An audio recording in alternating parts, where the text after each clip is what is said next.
If you can't, let me know. Can you all hear from me? Yes, I can hear. Okay, great. So let's begin.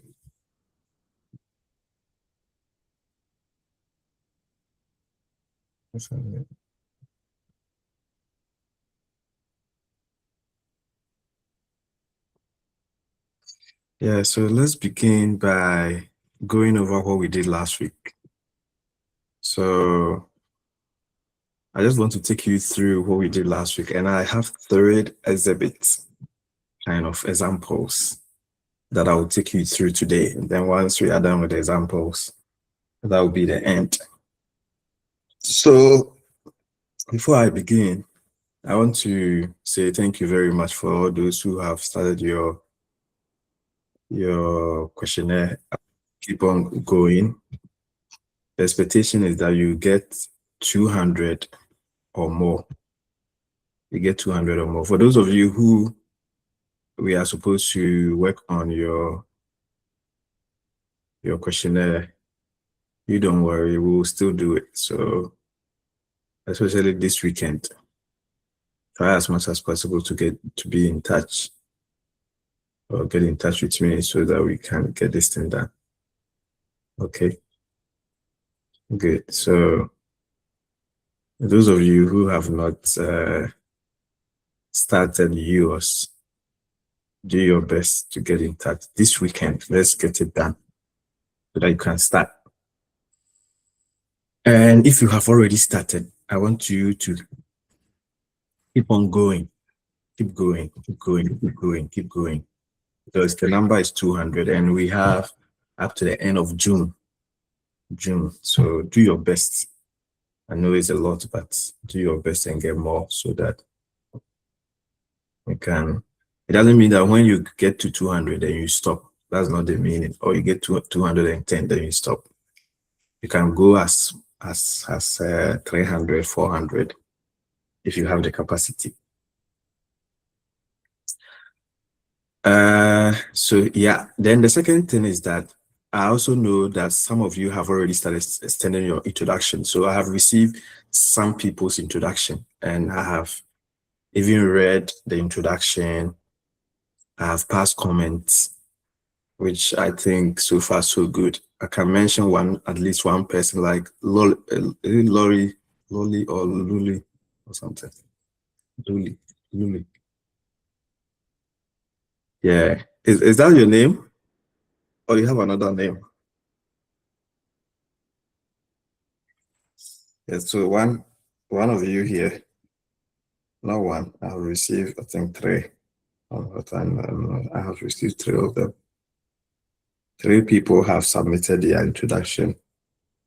They submitted it during the week. I have passed comments and I have told them to work on some sections to improve upon it. So the same, I'm expecting everyone to also to write to introduction. So any time from now till the next 2 weeks, your introduction should be ready. You send it to me. So based on what we did last week, if you are having issues, just go back and look at what we did last week and then what we are going to do today. Based on them, try and draft an introduction. How many words? Your introduction should be maximum of 1,500 words, inclusive of the references. I mean, when I say references, but one thing that you need to try as much as possible to avoid is that don't put in too many references. Let's say out of the 1,005, then 1,000 is references. Like the word count for the reference list is 1,000. And then the write-up is about 300 or 400 or 500. That's not good. At the end of the day, let the write-up be more. So if it is 1,005, let the write-up be 1,000, around 900, 1,000, 1,001. And then on the reference list, you put in what? About 500. You put about 500.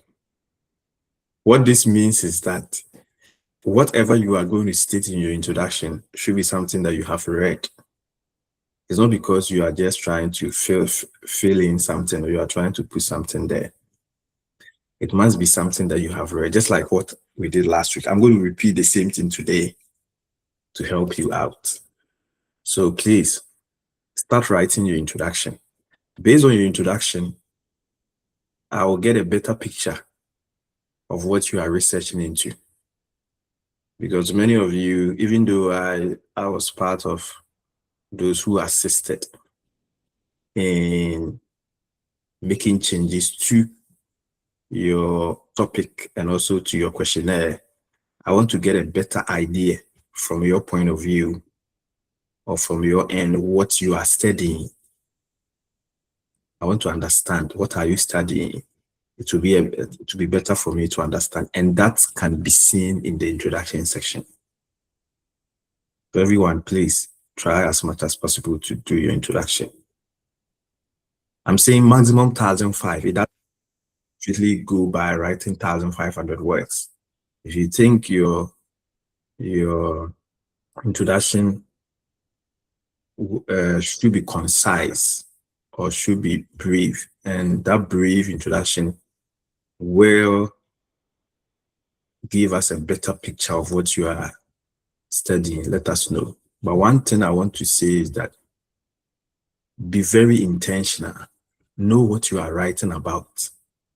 Last week I made mention of this, that gone are the days, or you should leave that behavior and that attitude behind, where when it comes to introduction and writing sections of research, you copy people's theses and people's work, and you yourself, you don't know what you are writing.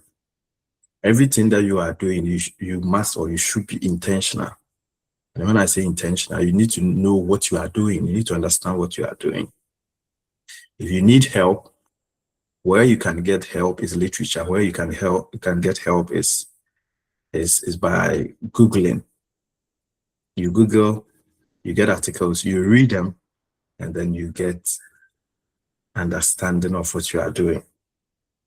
The good news is now we have ChatGPT, we have all these generative AI tools, Copilot, Gemini, and all that. That can help you to understand basic things. I'm not saying go and use ChatGPT to write your introduction, but I'm saying that it's just like ChatGPT and Gemini and all that. They work just like how Google work. If you want to understand something, you search. For example, if you want to understand something like generative AI, when you put it into any of the generative AI tools, it will give you explanation of what it is. The same thing applies to what you are studying. So if you are studying something about blockchain, you are studying something about financial literacy, you are studying something about whatever topic, you can put them in there and read. Reading to get understanding, reading to get to know what you are researching into. Very important. Once you get to understand what you are doing and what you are researching into, it will give you a better idea as to how to approach your work. In other words, what I'm trying to say is that this whole research thing is about reading. If you are not a lover of reading, you are going to find it difficult and you're always going to have issues. Because it demands that you spend some time to read something before you write. I mean, you write something good. So that's what I would say. Any comment, any question before we start? I mean, something concerning what we did last week, not this week. Okay, let's begin. Please, if you know anyone who is supposed to be here, who is not here, you can place a call or you can. Doug, I have a question. Yeah, you can ask. So you can, I mean, before So you ask your question. it's regarding the referencing styles. Okay. How I don't know why I should use EndNote or Mendeley for referencing star while we have Google Scholar there? Is there any reason with reviewers that you're supposed to use Mendeley for citing like any other software? A citation. Okay, so there is a difference. Thank you for your question. There are differences. What you need to understand is that the Google Scholar, Scopus, Web of Science, and Co., they are not reference managers. They are not reference managers in the sense that they are databases where academic literature, they have been stored. So that's where you go and look for. It's just like a storeroom or a warehouse. That's where you go and look for articles. That's where you go and look for literature. But when you get the literature and you are using them for your research, you need to cite. In citation, you can do what I term as, even though it's not like a scientific term, but I term it as manual referencing. And when I say manual references, I mean where you do the reference yourself. So for example, can you see my screen? For example, if I'm citing this, I can just say Emmanuel 2026. Then when I go down to the reference list, this is what we call manual referencing. It's like, I mean, my own term, but I don't know whether it's academically right, but just to help you to understand. So when I come to the reference list, then I'll come and type Emmanuel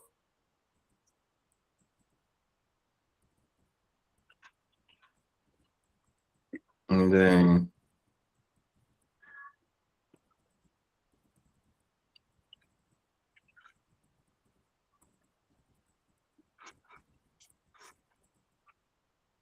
so for example, maybe this is like a study.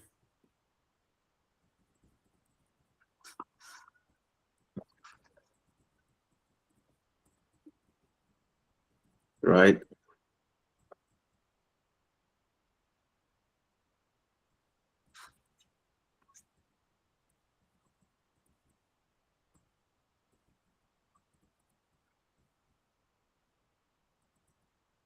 So this is what I call manual referencing. And when I say manual referencing, this is where like you do it yourself. Like you go and put it in there. But the problem with this type of referencing, which I always tell people, is that I'm not saying you can't do it. It can be done. You put it in there, you come to the reference list, put it in the in-test, you come to the reference list and you give the full reference in manually. But the problem with this kind of referencing is that over the years, as I mentioned to you last week, that I did a lot of research work and I supported a lot of people in writing their research, is that you end up having so many of them missing. Either some of the in-text references are missing, or some of these reference lists on here they'll be missing. Therefore, the best approach, the best method is for you to resort to what we call reference software or reference manager. So to answer you, Emmanuel, the reason why we ask you, no, it's not forced, it's not compulsory that you have to use EndNote or Mendeley. It's not stated anywhere. Yeah, it just, if you see somewhere where they have mentioned that it's a suggestion, they are suggesting, but they are not forcing you to do it. You can do this manual thing, as I have done. But the problem with this kind of manual referencing is that you end up missing many references. But the good thing about the EndNote is that with the EndNote, I'm going to show you one. With the EndNote, one good thing about the EndNote is that once you put an in-test reference there, it automatically cites. So I'm just going to use this as an example. Either EndNote or Mendeley or any of them. Once you put the reference there, so I'm just going to use just one. I'm citing this.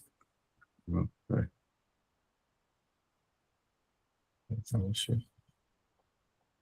I'm just going to just cite one article, just as an example. I can cite as many as. So one good thing about the reference manager or the reference software is that once you put the in-text reference there, it automatically cites at the end. You don't have to go and do another work. Can you see? Once you put it, they automatically cite. Okay, let me do maybe another one to help you out. I'm going to put this in here. Once you put it there, automatically, you see that it is cited at the reference list. So that makes it better than using your what I call manual referencing. So that's the thing. So it's not, Emmanuel, it's not like compulsorily you have to use any of the reference managers. Nobody will penalize you if you use any of you do manual referencing. Nobody will do that. So it's a suggestion. If you have seen it anywhere, it's a suggestion. But over the years, this suggestion is grounded. This suggestion has a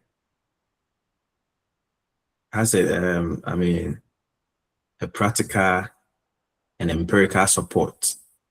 It has a practical and empirical support because it is possible you end up missing many references. And those of you who have been using manual reference, and if you are going to be honest, especially if you have been involved in many research work, you are going to be honest. It's even tedious. It's very tiring for you to put in all in-text referencing, and then you come here to come and do manually. You come and put down all these references at the end of the document. It's hard. It's difficult. Yeah. So maybe Solomon, do you want to pass a comment? Solomon has been doing this for some time. I want to hear from Solomon. I think he's not here. Anyone who has been doing more research work, who can attest to this fact? Anybody who has used both? Okay, so if you have it. I've seen Mendeley, and I Yeah, think it's thank you. yeah. Hello, Solomon. I saw that. I opened my mouth, but let someone was on the floor. No, you go ahead. Then. Okay, thank you for that. Yeah. So I have done what you call the manual also since my first degree and then even the master's until I got to know the reference managers. And I can tell you that there's something that you could spend a whole day to do. So you write a paper or you do a thesis, and then you have close to 100 or even over 100 insights. Over 100. Yeah, and then so when we finish those days, you just copy each of them. When you go to Google Scholar, there's a site. Then you click on that site, it will load, and you can copy whether you want the APA or Harvard or whatever. You now copy it manually and come and paste under the reference list. If you want the DOI, you open the article and pick the DOI. You do that for all of them, over 100. It takes several days or hours. Several days and hours. Yeah. So currently, I use the Zotero. I have EndNote also, but I use the Zotero. Okay, maybe I'm writing with someone. I prefer to ask which one the person is using, then we use the same one, so that when we are putting the work together, it's easier. And like Doc has just demonstrated, automatically, once we insert, and when you go back and delete, imagine at the end of the day, you are reviewing and you delete any paragraph or any sentence that contain any in-text. It will automatically update the list after you refresh. You don't need to worry about anything, whether you have missing references or not. So that's my experience. Thank you. Thank you. Kim, I think you also wanted to say something. Thank you, Solomon. Yeah, I think what he shared is the same. I have the same experience. And what is even more interesting is the arrangement in alphabetical order. It does it very well, especially when you are citing two papers at the same time. The alphabetical order arrangement is really important.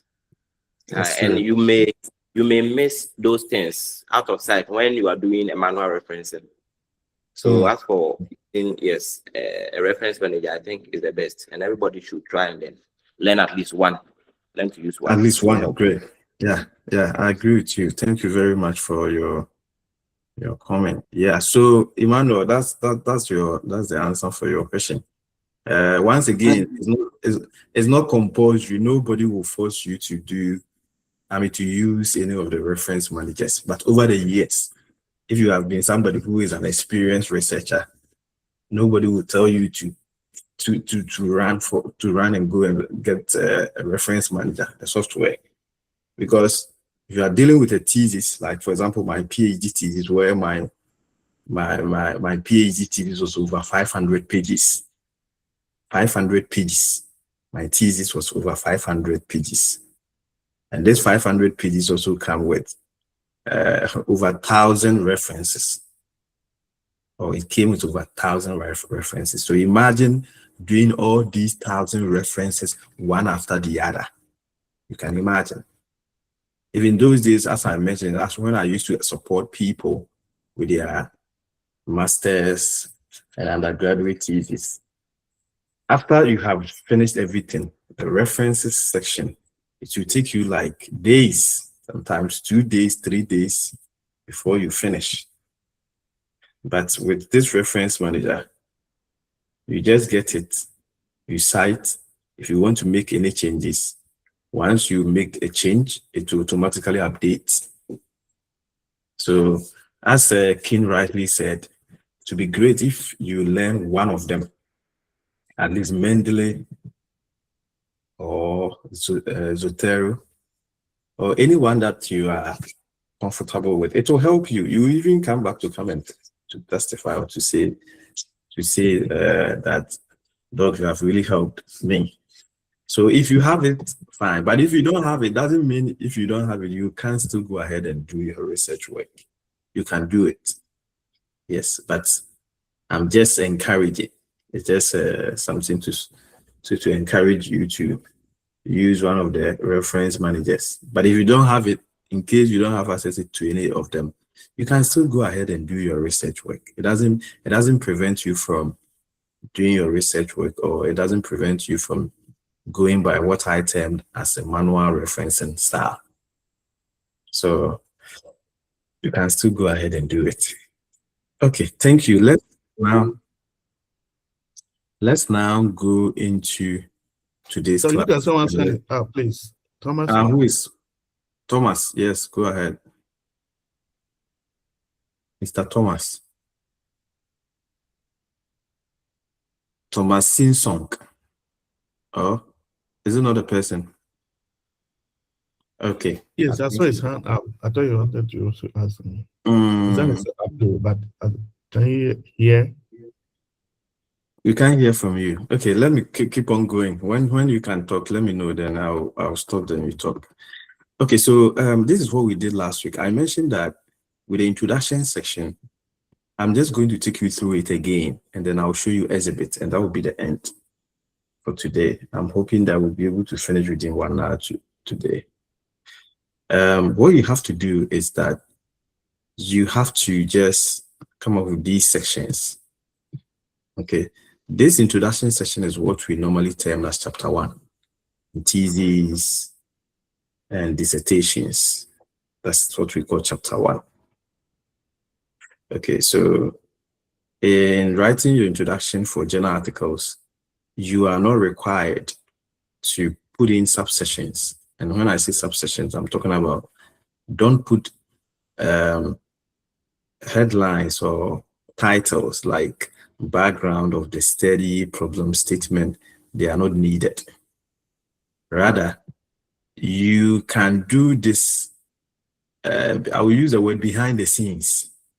If you think you are having a challenge to know what the whole thing is about, you can have all these things behind the scenes. Then once you are done, you can remove, or you can collapse the sections. You can remove the titles, the titles of each of the sections, and then you combine them together. That will work. But make sure that you don't leave the subtitles there. You don't leave the subtitles there. It's not allowed when it comes to journal articles. Okay, so last week I mentioned that you start with the background of the study. With the background of the study, this is where you give a brief overview of what you are studying. And this will include some definitions, the motivation, what is motivating you to undertake the study, and then a general overview. It could be conceptual overview, theoretical overview, practical overview, what is happening. Like today I read that, this morning, or today, let me put it that way, that they have opened the Strait of Hormuz. Now it's opened. Not too long ago, I read it. So maybe if your studies are about certain global war or something concerning oil prices and all that, you can write something about it, citing that this is what is happening around the globe, or if this is what is happening in Iran, and therefore it is affecting the oil prices. I mean, something like that. So something, a general overview, or something to help us to know why this study, what is important, what is motivating you actually, what is causing you to do this study, to undertake this study. You know, what is the rationale behind it? So this is where you do this. You can write about 200 to 300 words. That's my suggestion, but it doesn't mean that's the norm. It's up to you. Some people can write more than that, because sometimes some of the studies, it demands that you give a better background to it. Now you move on to the next part. The next part is problem statement. And this is where I mentioned last week that this is very important. This session is very important because this is the part that will help us to know what you are addressing. And that forms the foundation of your study. Because if your study is not based on anything, if you are not addressing anything, then you are not studying anything as well. If you are not addressing anything, then you are not studying anything. So you must have a strong problem statement. And normally problem statements are written out of existing gaps. It could be practical, it could be issue, it could be methodological, and the rest. So last week I took you through that. I want to take you through it again. I want to take you again. So in terms of research, these are the things that you can look at. You can look at what we call a methodological gap. Methodological gap, as far as I am concerned, and as far as this class is concerned, I have decided to open it up to data gaps, empirical gaps, and research design gaps. The reason why I have decided to do this is that if you read some online articles, they separate them. You see methodological gaps separate, data gaps separate, empirical gaps separate. But I think they all fall under the methodological gaps. Okay, so what is this about? This is about the methodology. What people have done in the past and what you intend to do, or what people have done which there is no clarity, there's ambiguity, and you want to bring some clarity to it, or what people did, and maybe you want to do something new or different. So you take it from example from the design part. If you take a normal methodology, you start from the research design. What is the design? What is the research design? Actually, if I'm really going deep, to those of you who are writing theses and PhD theses, you actually start from what we call the research philosophy. And what is research philosophy? This is where you look at the epistemology, ontology, the epistemology and ontology of the study. And with the epistemology and ontology of the study, this is where you look at the research philosophical positions. And with the research philosophical positions, we are talking about things like the constructivism, interpretivism, positivism, the realism, and the rest. But I mean, that's not a focus. I'm not going to spend too much time on that area. If you want to read more about that, especially those of you who are putting together your thesis and your master's and PhD thesis, you need to look at research philosophy. Maybe in the future, if I get time, I'll put together a video on it. And normally, the research philosophy tend to influence your research design. For example, if you decide to use interpretivism or interpretivist, if you want to take an interpretivist philosophical position, it should be followed by a qualitative research design. And if you decide to take a positivism or positivist philosophical position, it should be followed by what we call quantitative research design. So they follow it like that. So for example, as I was saying, if maybe in the past, a study that you want to write, some people decided to go by the constructivist or the interpretivist approach, and you want to look at it from positivist point of view, then it means you are doing something different. And therefore, in a way, you can write your research problem, your research gap around it. Okay, let me bring it down. So you come to the qualitative and quantitative. So qualitative and quantitative. Is your study qualitative? Is your study quantitative? What makes it different? And one thing that you have to also to understand is that sometimes even within the qualitative and quantitative, there are differences. Because remember, not all quantitative designs or methods are the same. Don't forget. We have time series, we have panel regression, panel data, time series data. So even that, within the quantitative, we can have differences.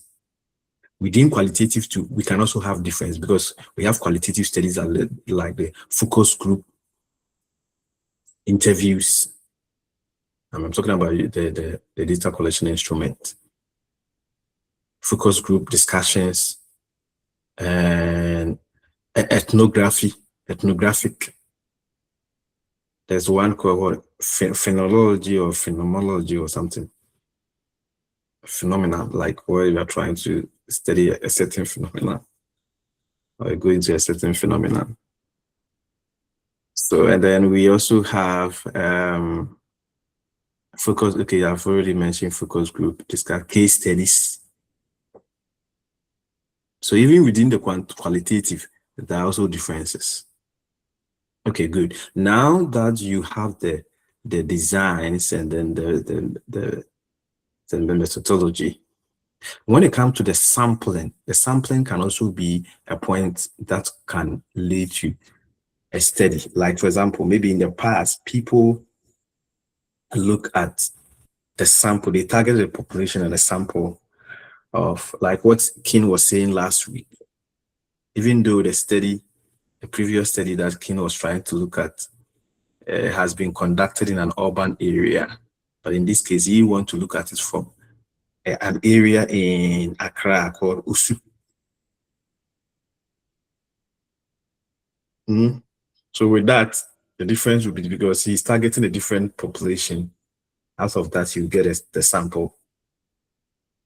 So here, that can lead to a research gap. That can lead you to write your research gap.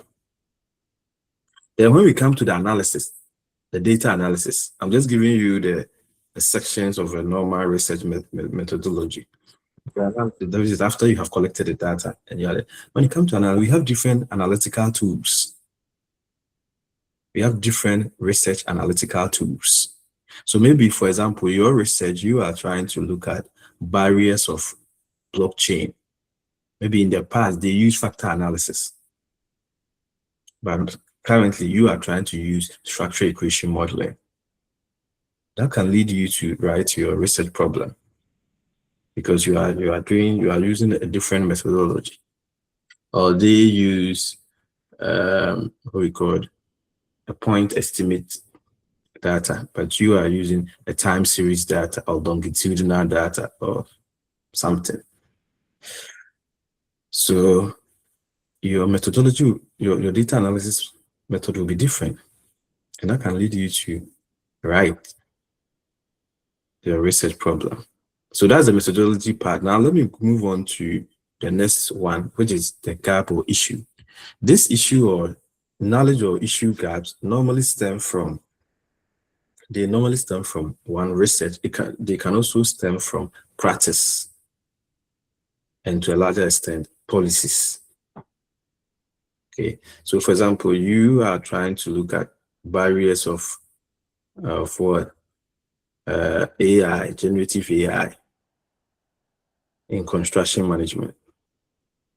That is the area that you are focusing as far as your research paper is concerned.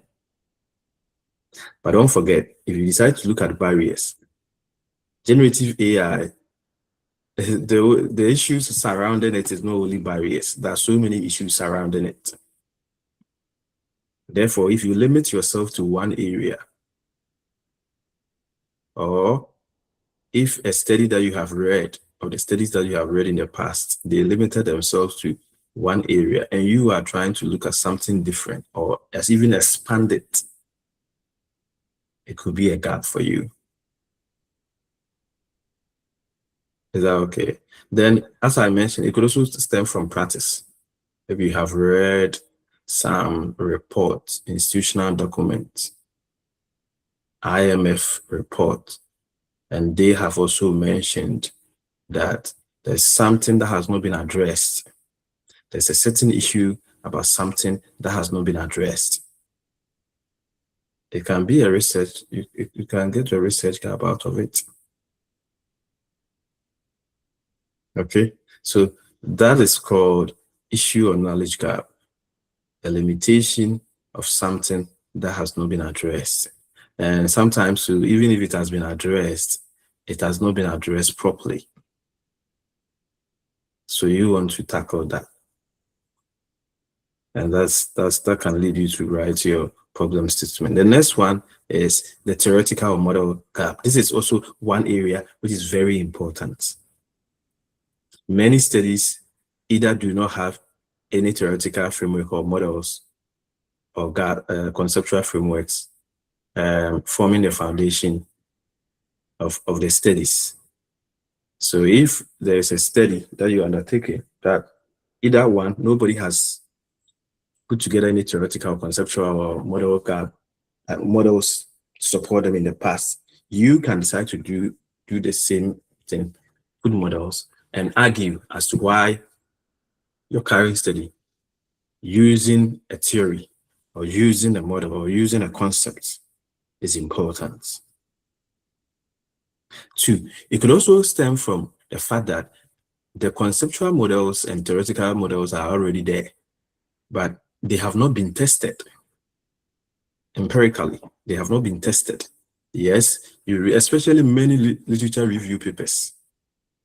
If you look at many of my past literature review papers, you see that I have so many conceptual and theoretical frameworks that I put them together, especially getting to the end of the articles. But they have not been tested. Many of them have not been tested. So for example, there are two people I gave my literature review papers to. One of them is it Isaac? Who is doing, I think someone is investigating into the barriers of agribusiness. Who is investigating into agribusiness? And then Thomas too. I think Thomas is climate finance. And I pointed them to two of my articles. In those articles, the conceptual frameworks or the theoretical frameworks are there, but they have not been tested. So after we have collected the data, or after they have collected the data, I want us to test. We are going to test those conceptual frameworks. And that's something different or new that you are doing. And that's a gap. You are addressing something which was not done in a previous study. or previous studies. Okay, so that's it. Or it could also be that maybe you are using a theory that either no one has used it or people have used it, but the theory was not expanded, was not extended. So I think I quite remember one of you was trying to extend a certain theory.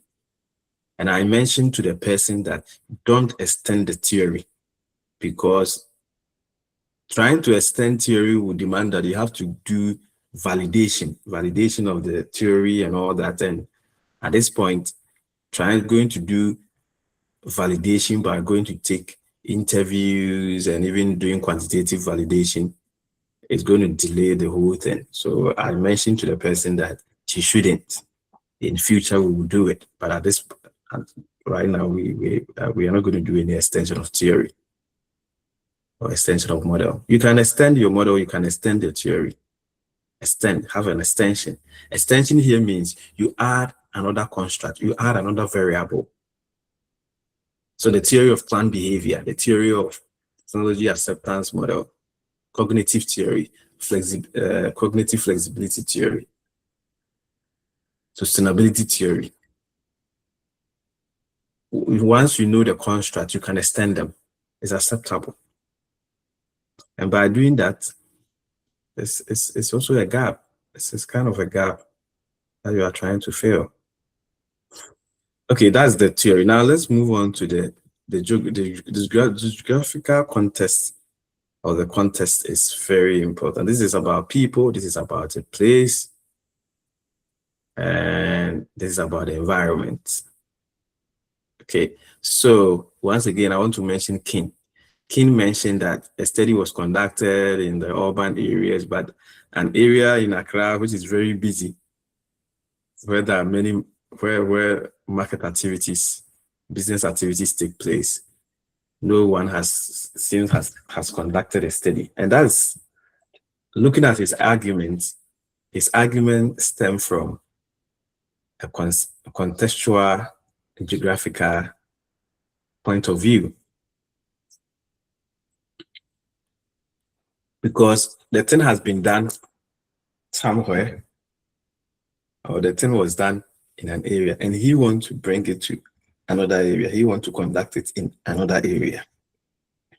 So a study, which is a global study, and you want to specifically replicate the same thing then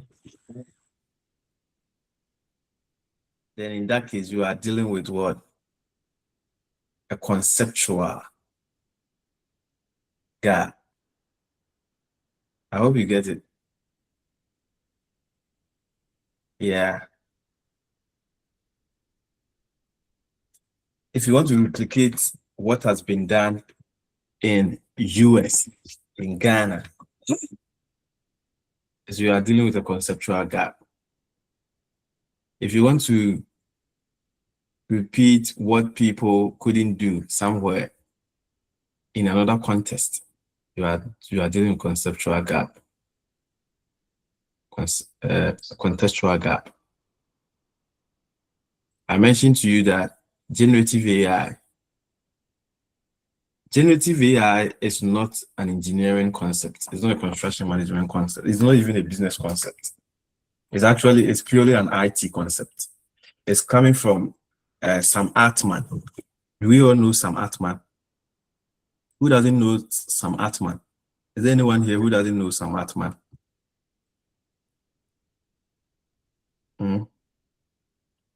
Is there anyone? I don't know. You don't know. Sam Altman is the one who came up with generative ChatGPT, OpenAI. This guy, you don't know him, really?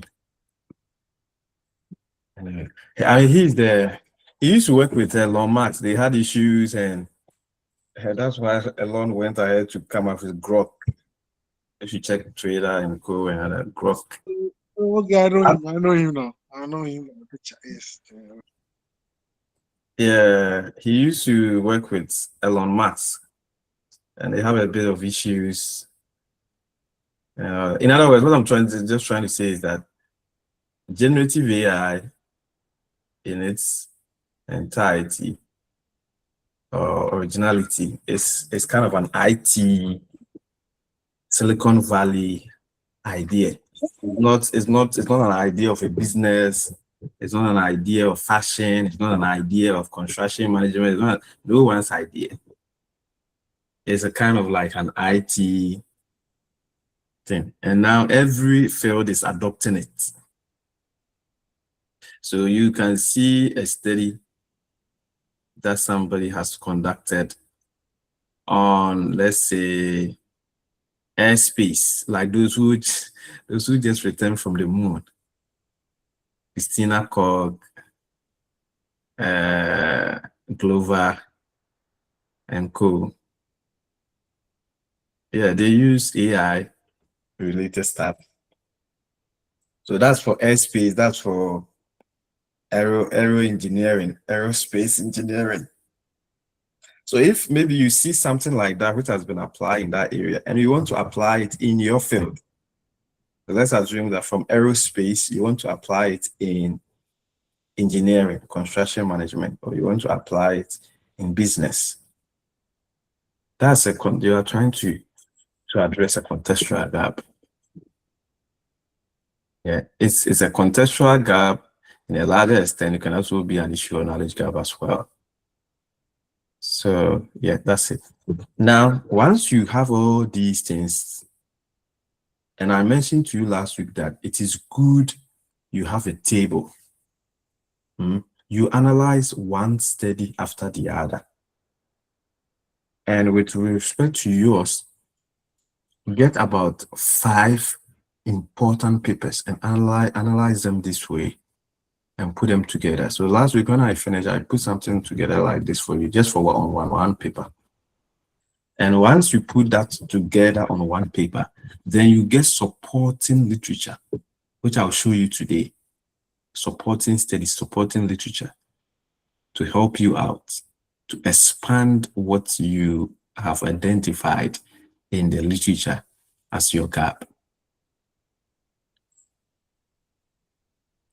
Okay, so once the problem statement has been stated, the next thing to do is for you to present research goal.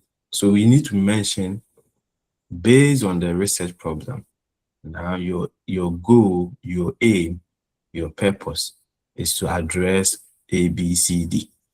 Mention that. Out of the research goal, you can get 2 things out of it. Either you state only the research objectives or you state research questions. So from my experience and from the many papers I've read, you have to decide on one of them. Either you go by stating the research questions or you state the research objective. You don't need to state all the 2 at the same time. It's no need. I mean, they are not needed. So either you state the research objectives or you state your research questions. And don't forget that I'm teaching you how to write a journal article. If you are writing thesis, it's acceptable. Thesis is allowed for you to bring the research questions and research objectives in the same thesis. It's acceptable. But when you are putting together your journal article, you don't need to state your research objectives and also state your research questions. Choose one of them. I want to repeat, choose one of them. You don't have to state the 2 together at the same time. Don't write research questions at the same time, research objectives. Choose one of them. Okay. Once that is done, the next thing is that you need to give a brief justification of the study.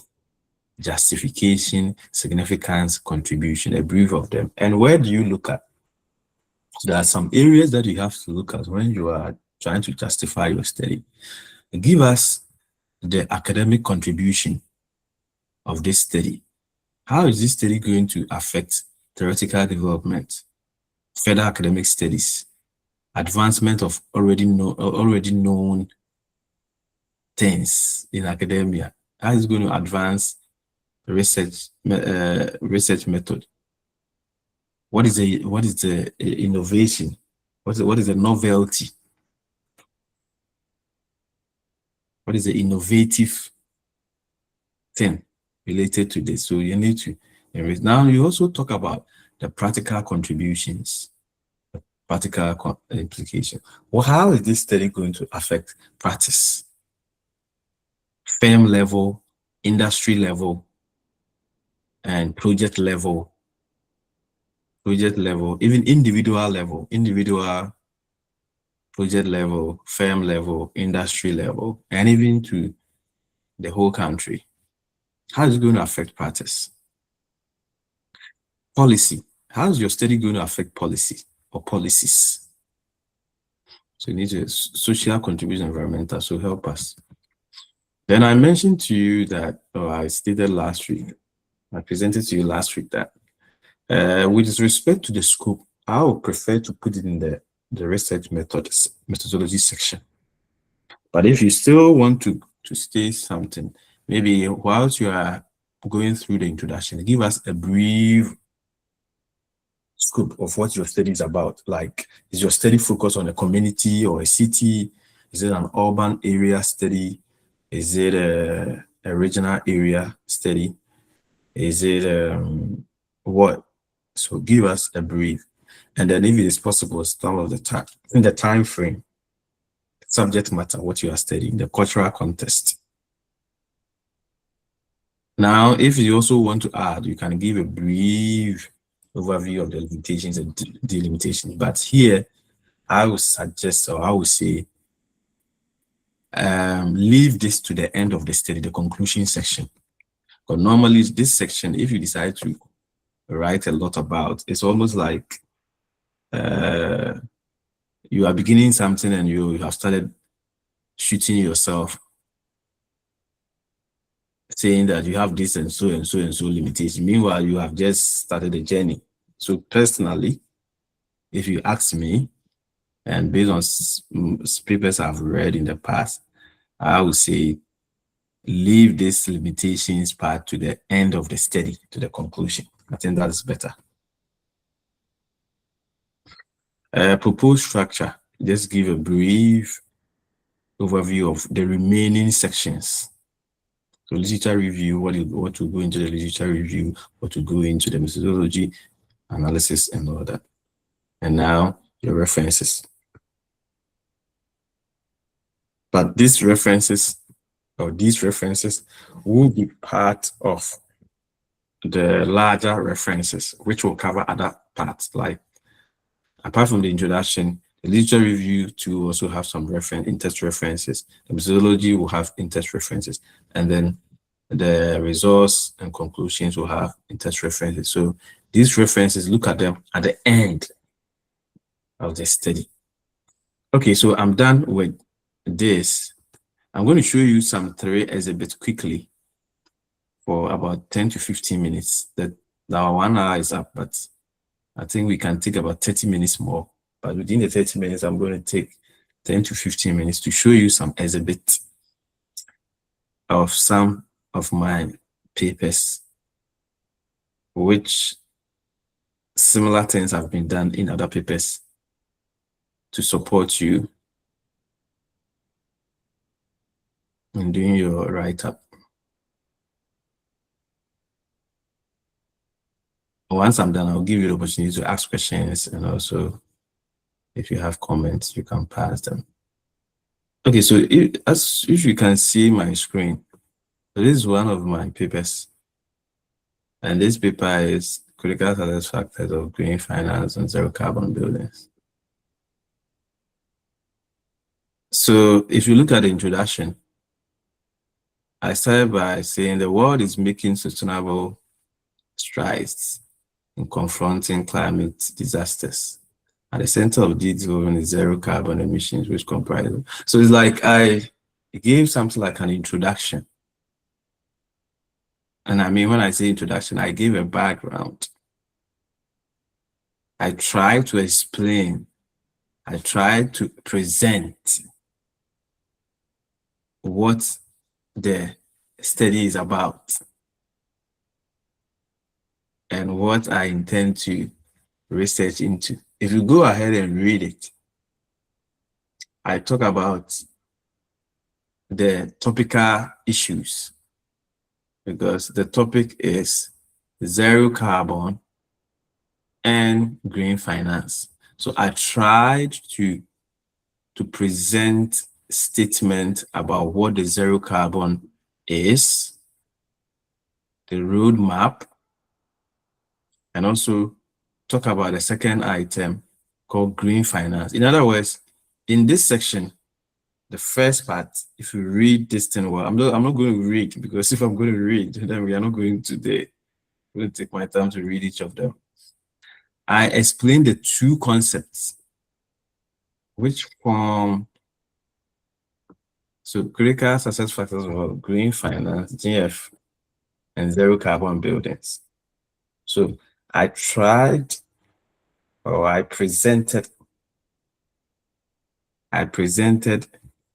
information about what the two concepts are, so that anybody who has not heard zero carbon, has not heard green finance, if the person is reading this paper for the first time, the person will understand these two concepts. And that's the background. Is that okay? So try to, even though I know that when you go to the literature review section, you have to do more by giving more, can expand the explanation, or can expand what the concept represents. At the background, at the introduction, just give a brief explanation of the key concepts in the work. Okay, any other thing? I went ahead to link, still the background. I went ahead to link the study. I said,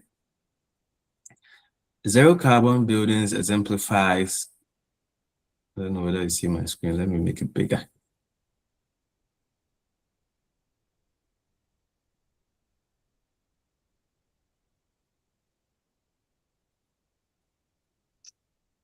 So this session, I said zero carbon buildings exemplifies features of sustainable development goals. Okay. So I link the whole thing to SDGs. I linked this concept to the SDGs, and I went ahead to mention the SDGs, and I went ahead to give even advantages. They all form part of the introduction, you know, just to help people to understand what the concept is about. Because, for example, like, if in green finance, what is green finance? If somebody is reading your paper for the first time, the person has never heard about green finance. So give a brief overview. What is zero carbon buildings? What is it? So that you need to give a brief, even though I went a bit further, or I went deeper in giving advantages and what they represent and all that. Okay, then another thing I did was that I went ahead to also give some statistics. So one of you, I think when you send your introduction, I mentioned that read and get some statistics. This is where we'll get to know, and you need to be, should I use the word strategic? Okay, strategic at the same time. Try to just be a normal person, a normal student who is like, who has your things right, or you have your information, you know what you are talking about. And you know what you are talking about by looking up to some statistics and some data sample and some information in the public domain. So for example, here, I went ahead to give examples of some statistical data, information, in simple terms, statistics on what the green buildings is about. For example, I mentioned that green buildings, the thing has increased by this, you know, just to, I don't know, just to like if you see someone giving a presentation, someone a lecturer or a professor or someone who is giving a presentation, it's like you see the person will give some statistics, this, that is how the introduction is supposed to be.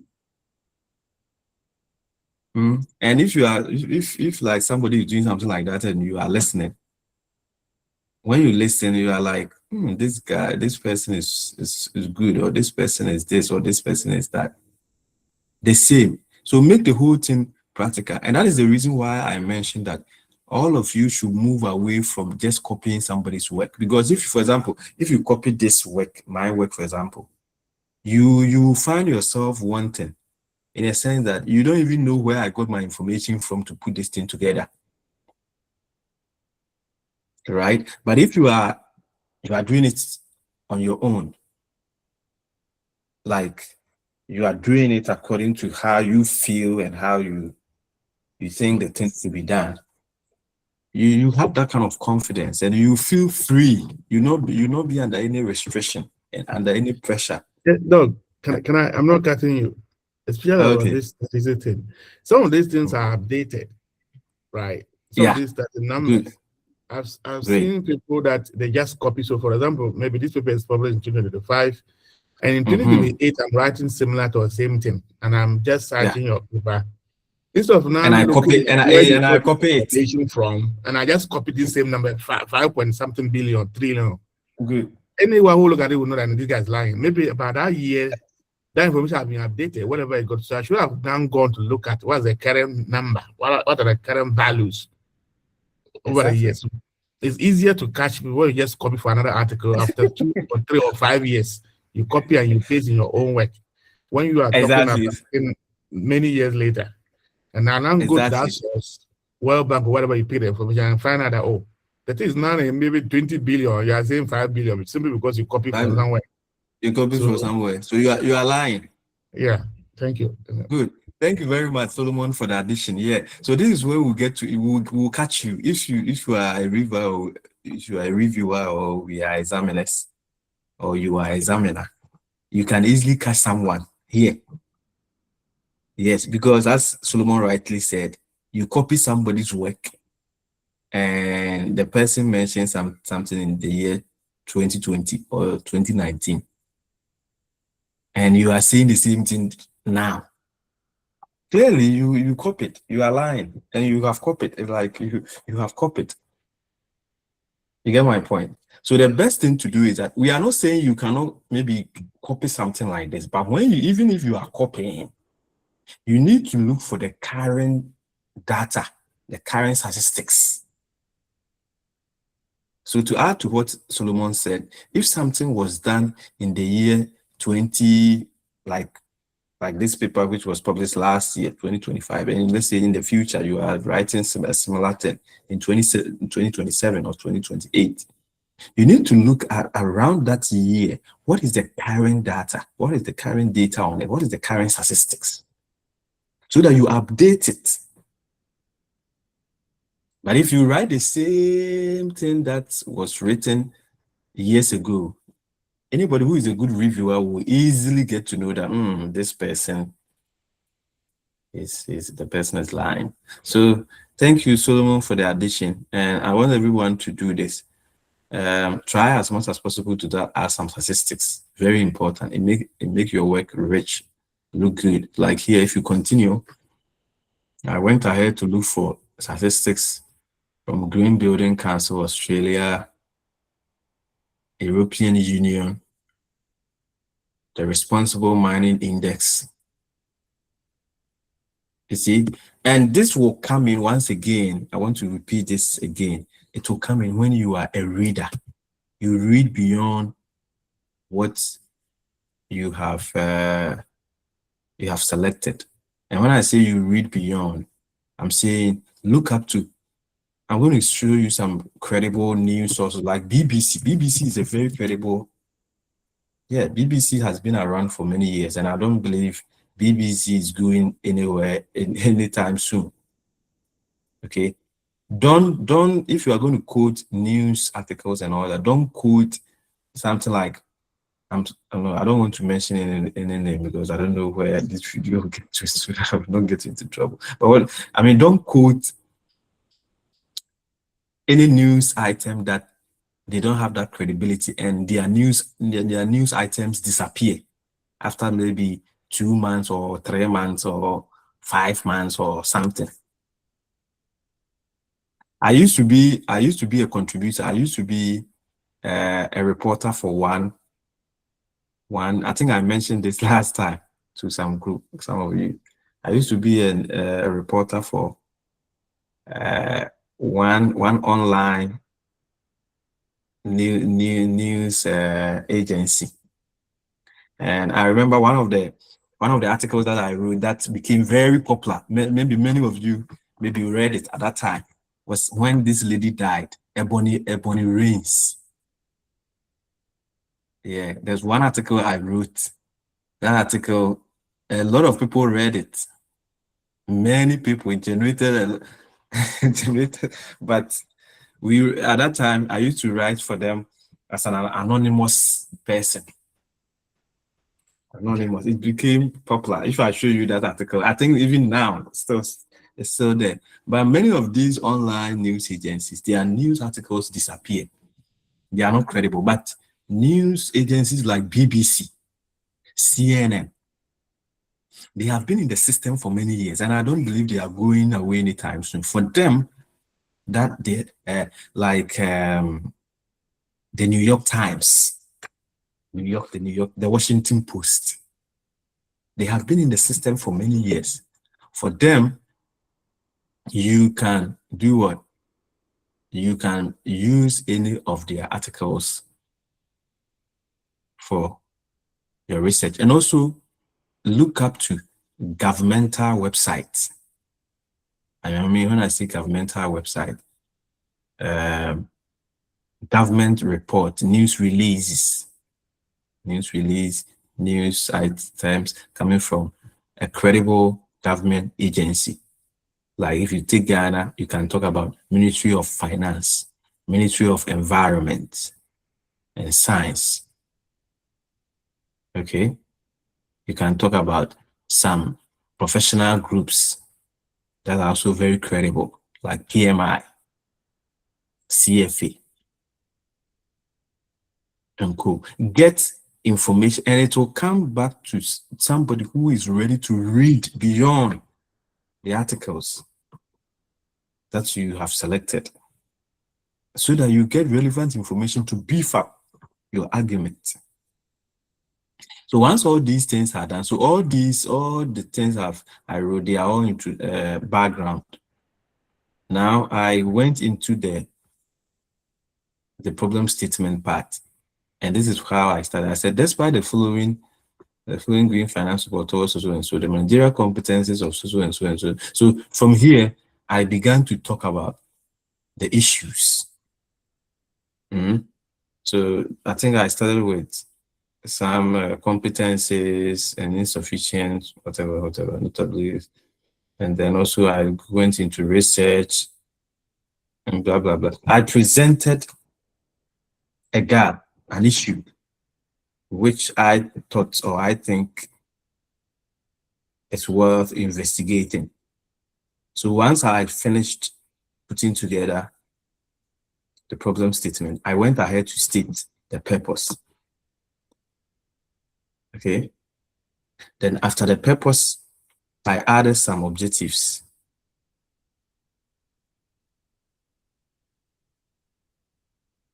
And then from the objectives,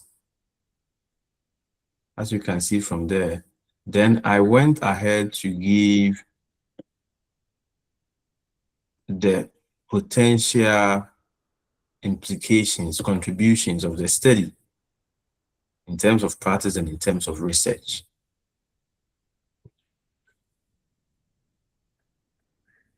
And then finally, I just presented a statement or two on the remaining sections.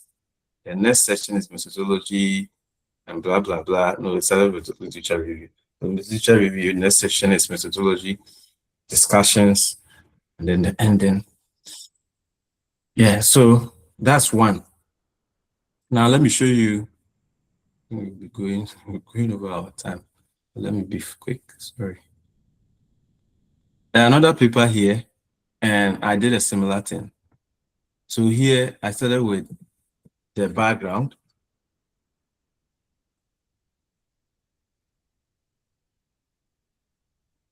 Where I presented what this study was about PPP and risk management. So I presented what PPP is about, some statistics. I gave examples. I gave reasons why PPP is important. Then I zoomed into the problem. I started with the problem. These problems, okay, where did I start from? Somewhere.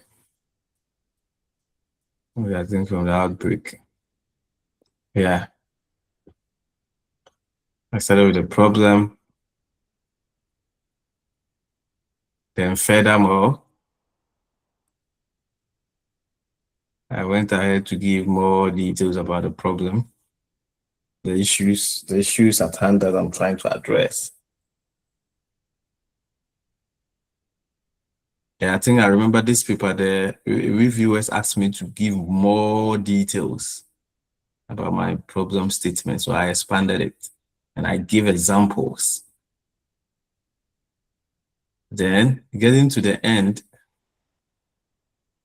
I mentioned that to address these challenges, the study aims to,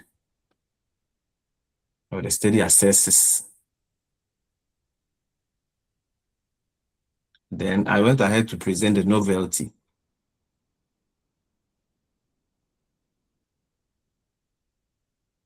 I hope you can see the novelty in terms of the relevance of the study to practitioners, to research, and even to policies. Then from there, I concluded by saying the session after is a review of literature followed by research methodology. The results and the discussion come after this and blah, blah, blah.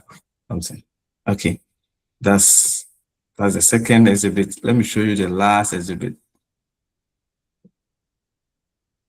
The last exhibit is also another paper I did. And this one I started with the introduction. I'll end here, I'll end with this exhibit, then I'll let you people come in to ask questions. So I started with the introduction. I gave an overview of what the study is about in terms of PPP. Yeah, give overview, some statistics, examples, importance. They are all stated at the first paragraph. They are all there if you read upwards. But in the second paragraph, I presented the problem. However,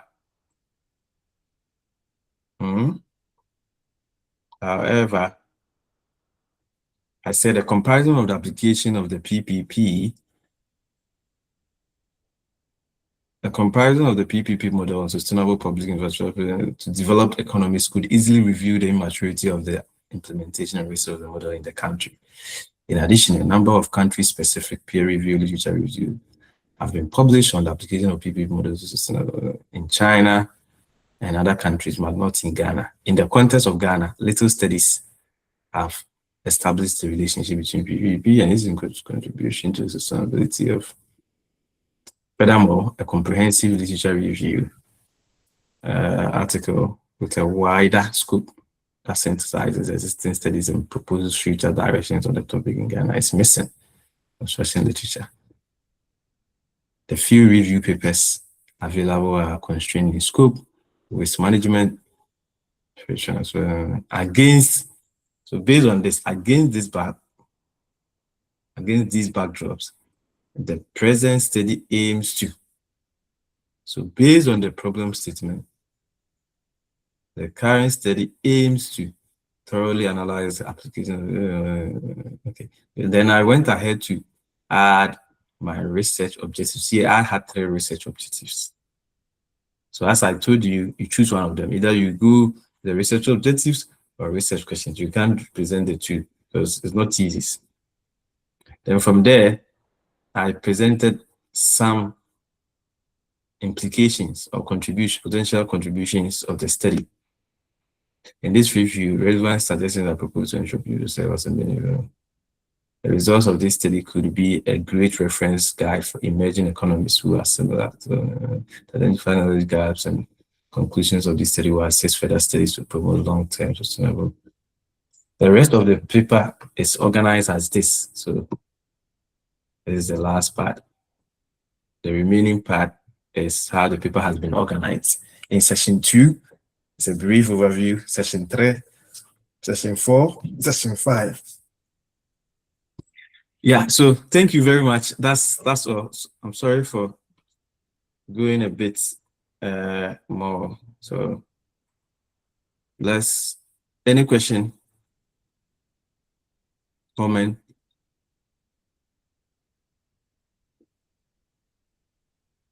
If you have a question, you raise your hand. So I'm done. If you have a question, comment. Oh, everyone is okay. Yeah, I'm okay. Okay, thank you. Is there anyone who has a question? Or you want to pass a comment? Okay, if no comment, no question, then I think we can bring them. It's not, you can open your mic and speak. Yeah, Thomas, if you have a question, please speak.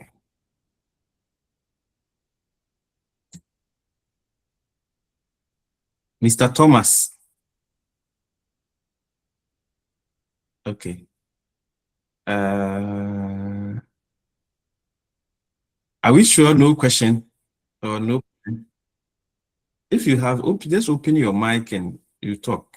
Please go ahead, because we are dealing with time. 6 minutes more for us to end the meeting. So we have something that you want to ask, please go ahead and ask. If you don't have anything to, then we bring the meeting to. So there's a question in the message box. In the message box, okay. Can you read it out for me? Yeah, I think so. Someone Akon says, please can you assist us with any credible international news agencies? Oh yes, BBC, Financial Times. Just check their records. I mean, when I say check their record, check how many years have they been in the media space. How many years have they been there? Check. Like if you take BBC for example, BBC has been around. Have been mentioning BBC, but BBC has been around for a very long time. GBC, Ghana GBC has been around for a long time. These are credible. These are news agencies that they have been in the system for many years. But if you are going to talk about some online, something that they came into the system a year or 2 or 3 ago, or a few years ago, that their news items even disappear within some few weeks or some few months, you don't have to cite them.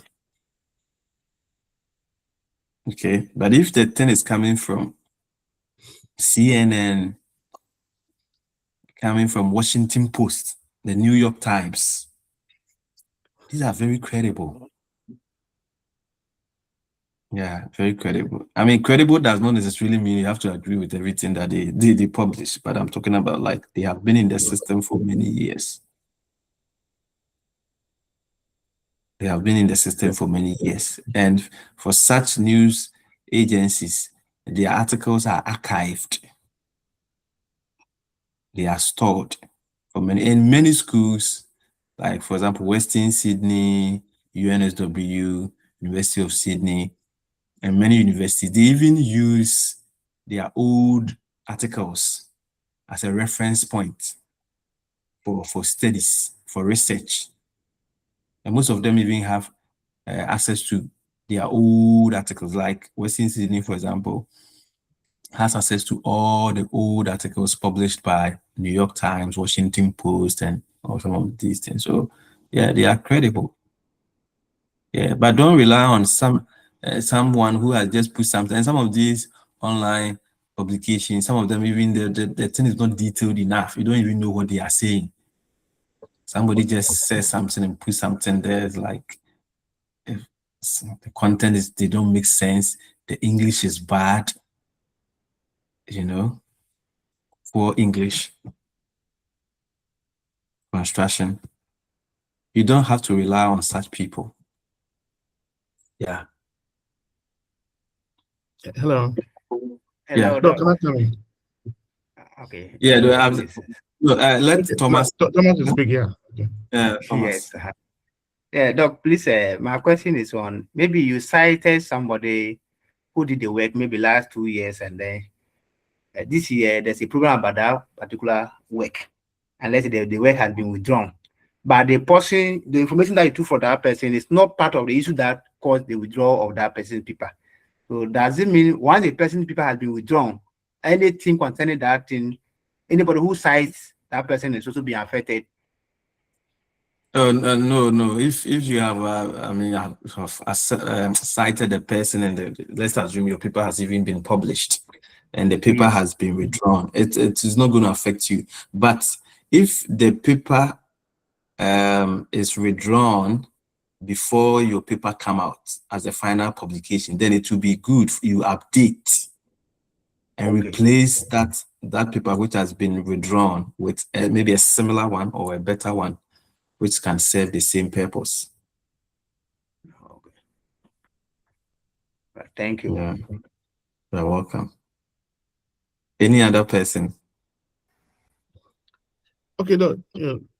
Okay, comment. Yes. Yeah, I wanted to say that in addition to the news, international news agencies and governments and their departments to find current information and statistics to support the background, what I usually also do is some international organizations that deal with issues related to what research I'm working on. So for example, the UN, the World Bank, the UNDP, and all that. So when I usually will want to check their websites, and when there are also some conferences, so for example, the COP, which is done annually, or there are other similar conferences all over the world. There are standing conferences done by these international organizations, and they usually discuss issues that relate to the study that I'm doing. I want to check in their latest conference or the latest publications in those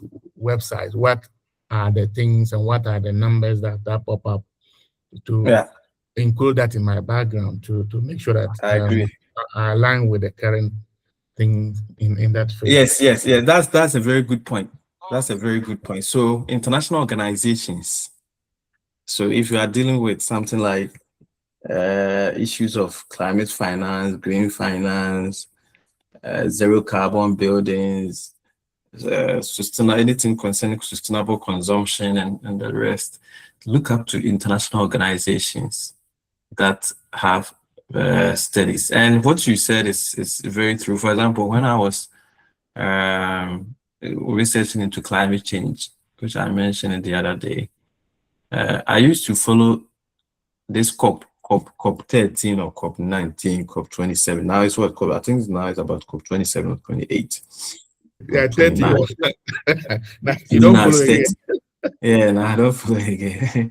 So COP 30. So you can follow it to get to know the updates.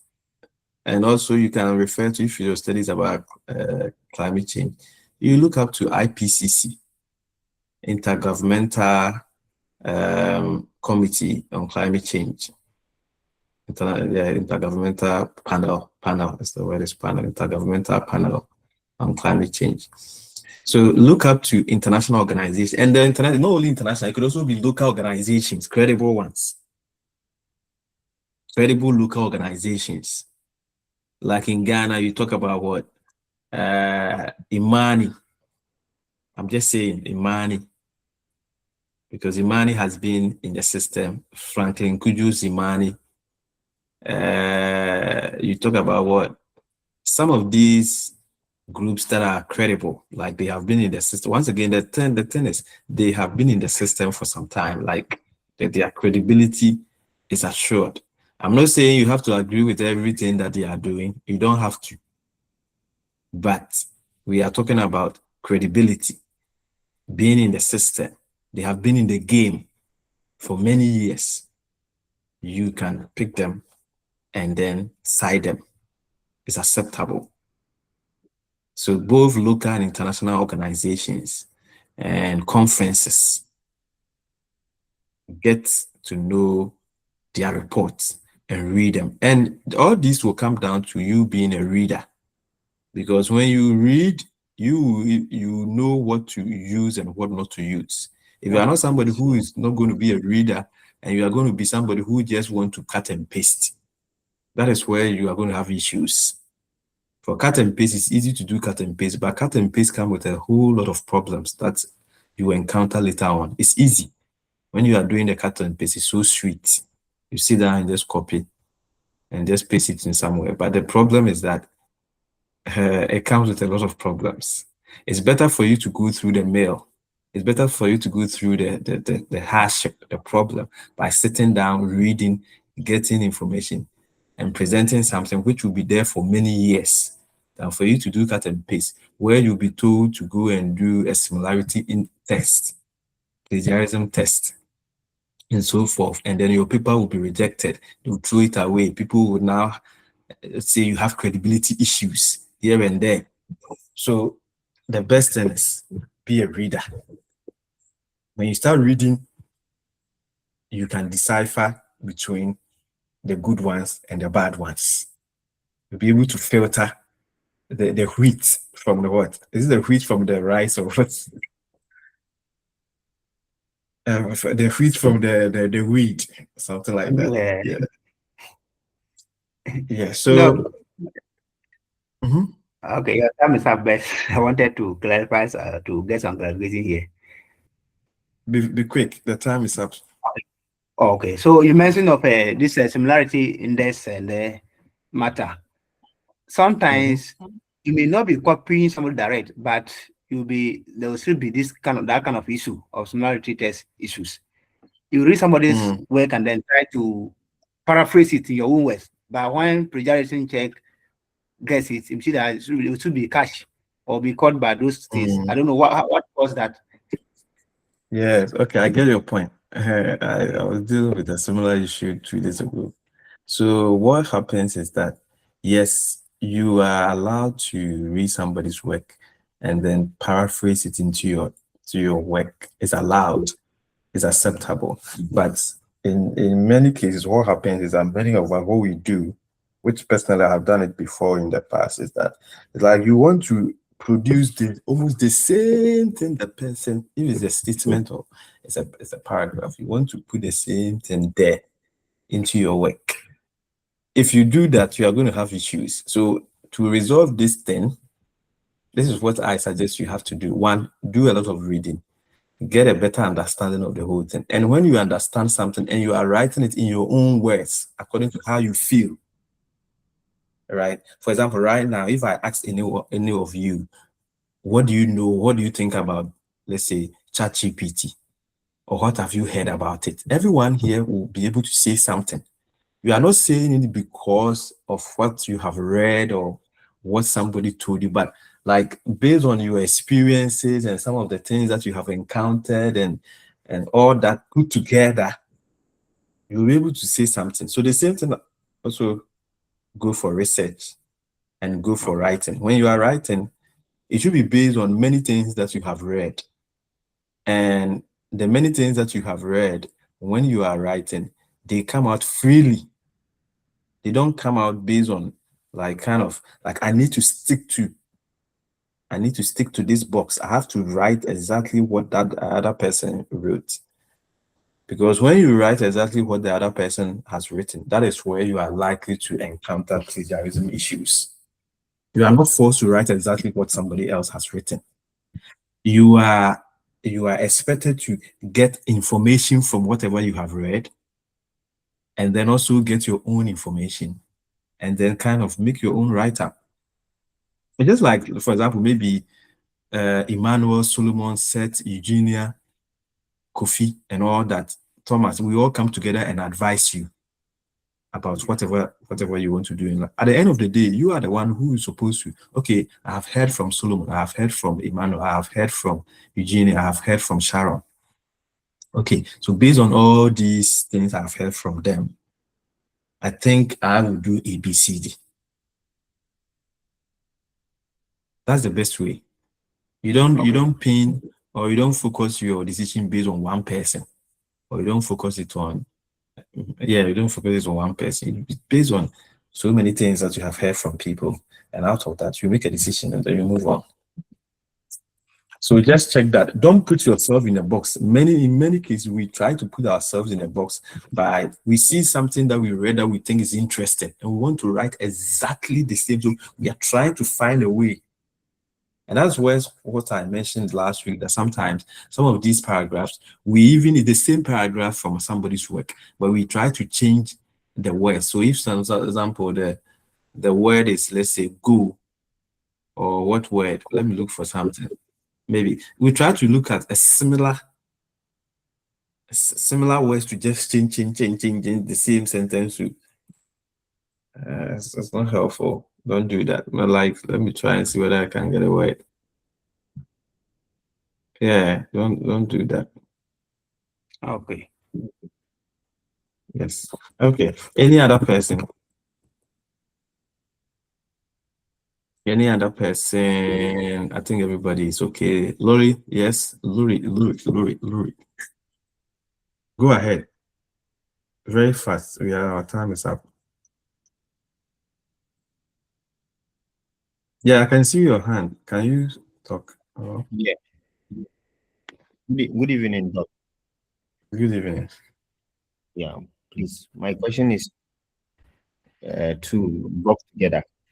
I want you to kindly explain population gap, and then the various, like you said, the introduction, the literature review, the methodology, the various tenses you must use.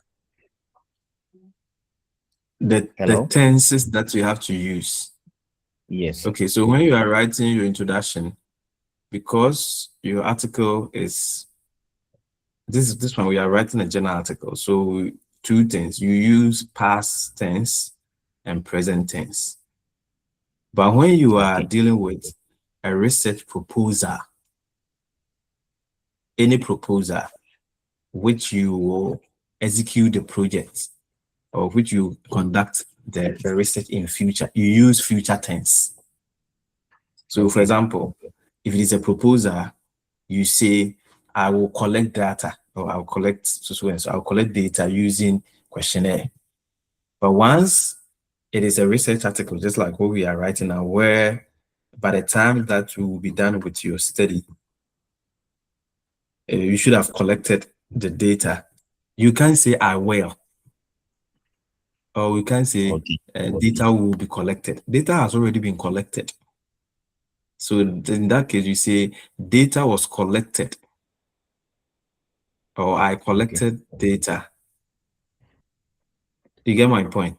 So if you use past, and if it is something that is contemporary issue which is happening, then you use something like present tense. But you shouldn't be using will. Will will only be used in your research article at the conclusion section, where maybe you want to extend this study. So for example, the conceptual framework I mentioned, if your study, you have developed a conceptual framework which has not been tested, then probably you can use well, even if that's the well is, there's a way to present it. Yes. So anything which is related to future, well, shall, to be, those things can be used. But like introduction of a journal article, you can't be using words like I will, or we will, we shall. No, it's not a proposal. But if you are writing a thesis proposal, yes, thesis proposal is acceptable. But it's thesis proposal. proposal which has not been executed. Okay. I think I've answered your question, right?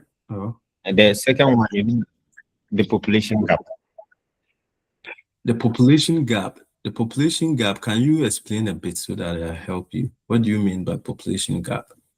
You see the various, we have the various gap. We have methodological gap, empirical gap, evidence gap, Yes. theoretical gap, and all this. Yeah. Okay, I mentioned that the population gap forms part of the methodological gap because remember, if you take any research paper or if you take any thesis, the section where we talk about population and sample size is within the methodology. That is why when I was presenting, I mentioned that to me, I know people, some online articles, they try to differentiate between methodological gap and then the population gap. But to me, the data, population, and design gaps, to me, they all come under methodological gap. Okay. Yeah. And the population is all about your target. The population in this case, I hope you know population in this context. It's not population like population census. Counting people in the country. That's not what we are talking about in research. In research, when we say population, is your targeted or your target area of study. Okay, target. So Okay. population. So if you are like your study is about students, the students become your population. If your study is students in Accra, your study is about construction workers in Tamale. The population here is the construction workers in Tamale, and out of that you take a sample. So population does not necessarily mean not the population like those in the population these statisticians who go around collecting people's information during population census. That's not what population is about in research. As far as research is, it's about your subject matter, your subject area, what you are trying to research into, and that's what we call population. And out of that, because we normally there are situations where you can conduct your research involving all the population if you are dealing with something which is not that large. But in most cases, there's no way out you can cover all your population, and therefore you have to take a sample. You have to take part of it. And that leads us to what we call the sample size. And before you even do the sample, before you get to know the sample size, you have to use one of the sampling techniques.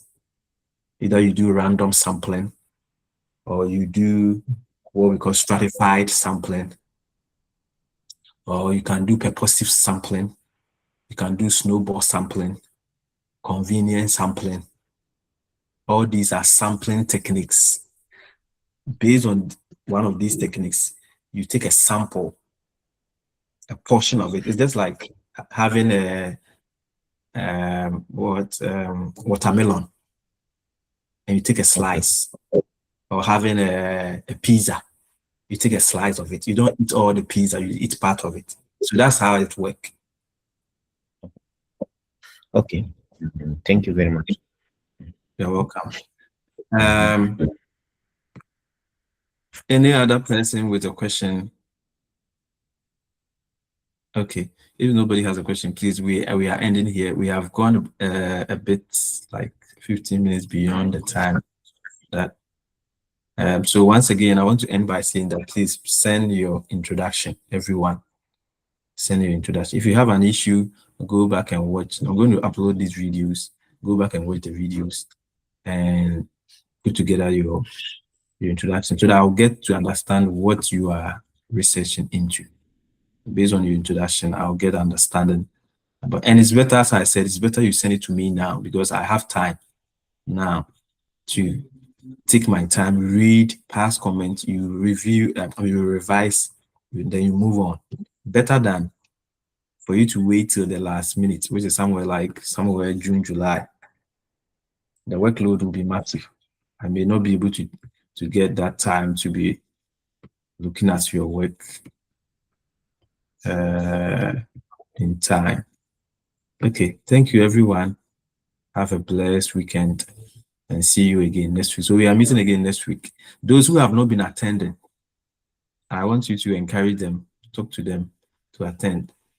Yes, because I don't know, I think we go to about 15 or 16 or so, but some of them have dropped out. If it's an internet issue too, please make sure you fix your internet before you join the meeting, because getting to know this is